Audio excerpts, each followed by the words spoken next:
I'm a fellowship-trained breast surgical oncologist. I'm Dr. Amani Jambakar, and let's talk about using ChatGPT or AI to help you in your breast cancer journey. I've had multiple patients tell me that they got two different opinions from two different medical oncologists, and they weren't sure if they should take chemotherapy or not. I've also seen a lot of patients who want a second opinion, but can't get one because they either can't afford it, because the second medical oncologist is far away and they have to travel, or they can't take time off work, or they ask for an appointment with another medical oncologist and aren't able to get in for a long time.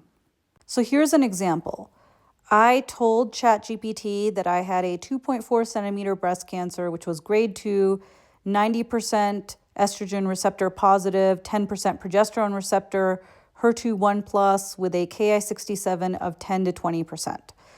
I stated that there was no cancer in my lymph nodes and I had had an Oncotype score done, which is a score that can be used to predict whether or not someone would benefit from chemo and the chances the cancer could come back somewhere else, and the score was 22. I asked ChatGPT, should I take chemotherapy? Now, I entered in a lot more detail than most patients would, but I also played with it and found out that when I don't enter in all of the detail for it to give me a good opinion, it will ask me and prompt me for as much information as I can provide. This is what it showed. I specifically gave an Oncotype score that sometimes falls in a gray area, and it broke down the data from the TAILOR-RX trial for me and concluded that if I was older than 50, I would not benefit from chemotherapy, but if I was under 50, then I might get a 2 to 3% reduction in my recurrence risk if I took chemo.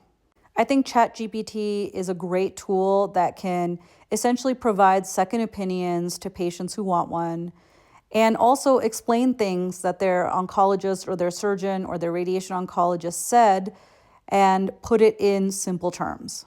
So if you know anyone that's been diagnosed with breast cancer or you've been diagnosed yourself and you're not sure what to do, ask ChatGPT. It may give you a good place to start.